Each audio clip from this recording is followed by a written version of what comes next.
ബഹുമാനപ്പെട്ട ഷാഫി പറഞ്ഞതിന് കണ്ടിന്യൂസ് ആയിട്ട് ഞാൻ പറയാം. കേരളത്തിനെ ഇവരൊന്നും നിരൂപിച്ചാൽ വിഭജിക്കാൻ പറ്റത്തില്ല. അതിനൊരു ഉദാഹരണം ഡേറ്റാ സതി ഞാൻ പറയാം. ഈയിടെ ഒരു മാധ്യമത്തിൽ വന്നൊരു ഡേറ്റയുണ്ട്, ഞാൻ അന്വേഷിച്ചപ്പോൾ സത്യമാണ്. കേരളത്തിൽ പ്രശസ്തമായ ഒരു ദിനപത്രത്തിൽ വന്നൊരു വലിയ ലേഖനമുണ്ട്, എൻ്റെ കയ്യിലുണ്ട്. ഞാൻ അതിനനുസരിച്ച് വീഡിയോയും ചെയ്തിരുന്നു, സോഷ്യൽ മീഡിയയിൽ ഇട്ടു. അതറിയോ, കേരളത്തിലെ മുസ്ലിം സമുദായം സർക്കാർ ലെവലിൽ 13% ഉള്ളൂ സർക്കാർ ജോലിയിലുള്ളവരിൽ. 5,40,000 പേരിൽ കേവലം 13% ഉള്ളൂ മുസ്ലിം കമ്മ്യൂണിറ്റിക്ക് ജോലി സർക്കാർ ജീവനക്കാരായിട്ട്. കേരളത്തിലെ ആളോഹരി വരുമാനത്തിൽ 3-ാം സ്ഥാനം മാത്രമേ ഉള്ളൂ മുസ്ലിം കമ്മ്യൂണിറ്റികൾ. 1-ാം സ്ഥാനം ക്രിസ്ത്യൻസാണ്. ജില്ലാ അടിസ്ഥാനത്തിൽ അത് കോട്ടയാണ് ആഗോള വരുമാനത്തിൽ ഏറ്റവും കൂടുതൽ, ഇൻഡിവിജ്വലായിട്ടുള്ള വരുമാനത്തിൽ. അതായത് 27,000 രൂപ വരും ഒരു മാസം, അല്ല ഒരു വർഷമാണെന്ന് തോന്നുന്നു. മലപ്പുറം ജില്ല എന്ന് പറഞ്ഞാൽ 3-ാം സ്ഥാനത്ത് മാത്രമേ ഉള്ളൂ. ഏറ്റവും വലിയ രീതിയിൽ ചർച്ച ചെയ്യപ്പെട്ടൊരു ഗുരുതരമായ ആരോപണത്തിന് മറുപടി പറയാം. ഈ പി വി അൻവർ കേരളത്തിനോട് വിളിച്ചു പറഞ്ഞത് മലപ്പുറം ജില്ലയിലേക്കാണ് ഏറ്റവും കൂടുതൽ കുറ്റവാളികളുള്ള 60,000 പേരെ കുറ്റവാളികളായിട്ട് ചിത്രീകരിച്ചു എന്നൊക്കെ പറഞ്ഞു. എന്നാൽ അതല്ല, ആ ഡേറ്റ എൻ്റെ അടുത്തുണ്ട്. ആ ഡേറ്റ നിങ്ങൾ നോക്കി അറിയാൻ പറ്റും. കേരളത്തിൽ ഏറ്റവും കൂടുതൽ കേസുകൾ എടുത്തിരിക്കുന്ന കുറ്റവാളികളുടെ പേര്, ക്രിമിനൽ കേസ് എടുത്തിരിക്കുന്ന തിരുവനന്തപുരം ജില്ല 1,26,000.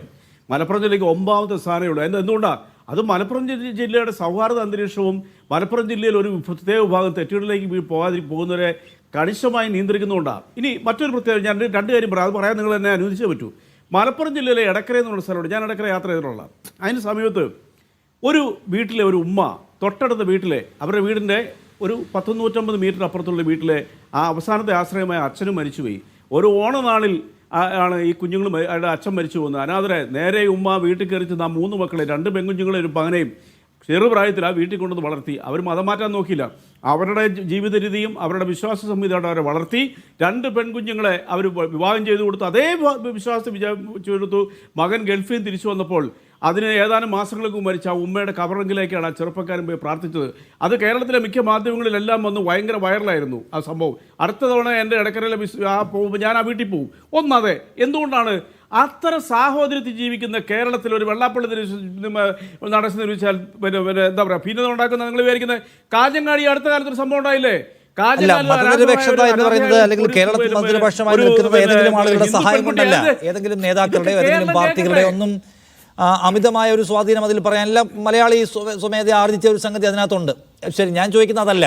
ഇതിനകത്ത് നോക്കൂ, ഇപ്പോൾ എന്താണ് നർക്കോട്ടിക് ജിഹാദ് നടക്കുന്നുവെന്ന് കേരളത്തിലൊരു ബിഷപ്പ് പ്രസംഗിച്ചു.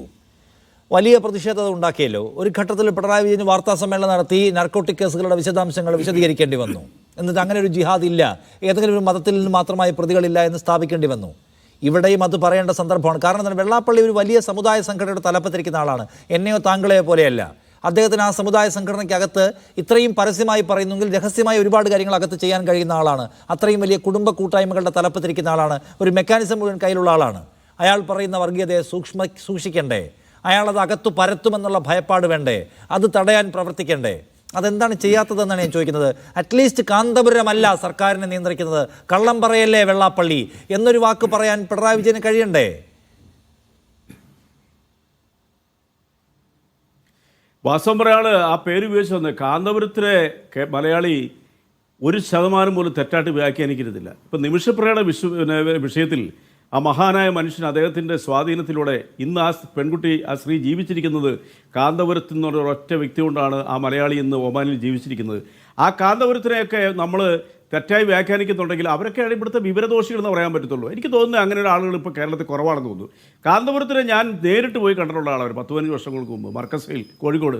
അദ്ദേഹത്തിനെ പോലുള്ള വ്യക്തികൾ ജീവിച്ചിരിക്കുന്നതുകൊണ്ടാണ് ഒരു പരിധി വരെ. അതുപോലെ തന്നെ നമ്മളെ പാണക്കാട് തങ്ങൾമാർ, ഇവരൊക്കെ ജീവിച്ചിരിക്കുന്ന കേരളത്തിൽ അല്ലെങ്കിൽ അവരുടെയൊക്കെ സന്ദേശങ്ങളിലൂടെയാണ് നമ്മളൊക്കെ മതസ്നേഹം മതസൗഹാർദ്ദത്തിൽ ചർച്ചയിൽ ഒരിക്കൽ പോലും നിലപാടിനെ ഒരു തർക്ക വിഷയമായി കാണുന്നതേ ഇല്ല സിറജി. തർക്ക വിഷയമായി കാണുന്നില്ല. പക്ഷെ താങ്കൾ വിശ്വാസം അർപ്പിച്ചിരിക്കുന്ന പാർട്ടി കേരളത്തിന്റെ മതനിരപേക്ഷ മനസ്സിനോട് ഇപ്പൊ സ്വീകരിക്കുന്ന സമീപനത്തിൽ നല്ല പ്രശ്നമുണ്ടെന്നാണ് ഞാൻ പറയാൻ ശ്രമിക്കുന്നത്. ഒരു second, C N P Chekkutty എന്തുകൊണ്ടാണ് CPM-നെ പോലൊരു പാർട്ടി ഇവിടെ ഇപ്പൊ ഈ പറയുന്ന ഒരു മെജോറിറ്റിയുടെ കൺസോളിഡേഷന് വേണ്ടി ശ്രമിക്കുന്നത്? നോക്കൂ, ഇപ്പോൾ ഇന്ത്യ വലിയൊരു ഹിന്ദുത്വ തേരോട്ടത്തിൻ്റെ കാലത്താണ്. അതിന് കുറുകെ നിൽക്കുന്ന വേറെ മുഖ്യമന്ത്രിമാരെയും പാർട്ടികളെയും കാണുന്നുണ്ട്. നമുക്ക് ബംഗാളിലേക്ക് പോയാൽ മമതാ ബാനർജി ഈ ദിവസങ്ങളിൽ ചെയ്തുകൊണ്ടിരിക്കുന്നതാണ് നമ്മൾ കാണുന്നുണ്ട്. MK സ്റ്റാലിനെ കാണാം, DMK എന്താണ് ചെയ്തുകൊണ്ടിരിക്കുന്നത്. അവർക്കാർക്കും ഇങ്ങനെ ഒരു BJP-യുടെ പ്ലാനിന് സമീപത്തുകൂടി പോകുന്ന ഒരു കൺസോൾട്ടേഷൻ പ്ലാൻ വർക്ക് ചെയ്യേണ്ടി വരുന്നില്ല. അവരവരുടെ എല്ലാം പൊസിഷനിൽ ഉറച്ചു നിന്നുകൊണ്ട് വർത്താനം പറയുകയാണ്. ഇവിടെ മാത്രം എന്തുകൊണ്ടാണ് BJP-യുടെ ബദലായി നിൽക്കുമ്പോഴും ഇങ്ങനൊരു ഒരു നിലയ്ക്കും പാടില്ലാത്ത ഒരു കൺസോൾട്ടേഷൻ പ്ലാൻ വർക്ക് ചെയ്യേണ്ടി വരുന്നത് എന്തുകൊണ്ടാണ് CPM-ന് മാത്രം? അല്ല, അതിൻ്റെ ഒരു പ്രധാനപ്പെട്ട കാരണം കേരളത്തിലെ പൊളിറ്റിക്സിൻ്റെ പ്രത്യേകതയാണ്. നാഷണൽ പൊളിറ്റിക്സിൽ നിന്ന് വ്യത്യസ്തമായിട്ട് CPM-ൻ്റെ പ്രധാനപ്പെട്ട ഒരു രാഷ്ട്രീയ എതിരാളിയായിട്ട് നിൽക്കുന്നത് UDF ആണ്. അപ്പോൾ BJP ആയുള്ള അപ്പോൾ സ്വാഭാവികമായിട്ടും അവരെ സംബന്ധിച്ചിടത്തോളം മതേതരമായ രാഷ്ട്രീയത്തെക്കാൾ ഇത്തരത്തിലുള്ള കുറേ കൂടി ഒരു പോളറൈസേഷൻ്റെ പൊളിറ്റിക്സിലേക്ക് പോയാൽ കൂടുതൽ ഗുണം കിട്ടും എന്ന് യഥാർത്ഥത്തിൽ CPM-ൻ്റെ അകത്തുള്ള ചില ഉദ്ദിരാക്ഷസന്മാർ വിചാരിക്കുന്നു ഞാൻ മനസ്സിലാക്കുന്നത്.